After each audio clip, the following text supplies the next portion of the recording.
দাম নাই আলুর প্রোডাকশন হয়েছে কিন্তু দাম নাই সারের দামটাও বেশি মানে খরচটাও বেশি হয়েছে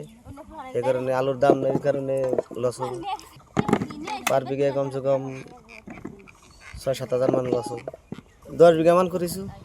দাম 7 থেকে 8 টাকা বিক্রি করে আছো ব্যাপারী না হয় রাস্তাঘাট নাই কোনো রাস্তাঘাটের অসুবিধা তাতে জলজলিতে ধুলং হলে সে রাস্তাঘাট হবো রাস্তাঘাট নাই অসুবিধা এরপরে 100 টাকা প্যাকেটে খরচ হয়ে যায় খেতে যারা কৃষক কাম করে খায় সবই করছে 2-1 বিঘা করে আলু খেতে করেছিল 10-12 বিঘা মোটামুটি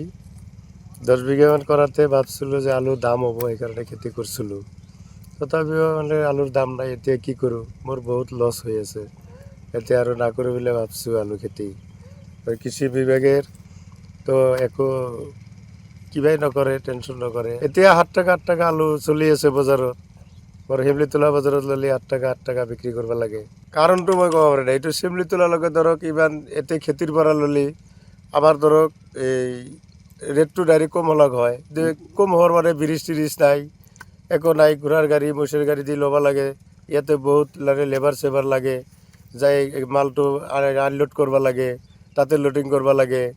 এনেকার বহুত খরচ ব্রিজ টিরিজ থাকলে মই ডাইরেক্ট স্টার্ট করে পারলো হয় খেতির পরা দিবা পারলো হয় বেপাৰীবিলাকেও অলপ কম টম ৰেটে ল'ব পাৰিলে হয় ডাইৰেক্ট গুৱাহাটী গেলে হয় মোৰ ইয়াতে মানে ব্ৰিজ টিৰিজ নাই সেইকাৰণে ইমান দামটো কম নেকি মই এইটো গম নাপাওঁ বেপাৰী এইবিলাক আহিলেও মানে এইটো খৰচ গোটাই হিচাপ কৰি তাৰপিছতহে দাম কয় সেইটো দামততো মোৰো পৰ্তাই নপৰে মই ল'লেও আৰু পৰ্তাই নপৰে এতিয়া বেপাৰীক কি ক'ম আৰু মই আৰু কেনেকৈ কি কৰিম কিন্তু বহুত মানুহ কৰিলে মানে মোৰ অলপ মানে এইটো বেছি হৈছে ক্ষতিটো লোকচানটো বেছি হৈছে বহুত মানুহৰ লোকচান হ'ব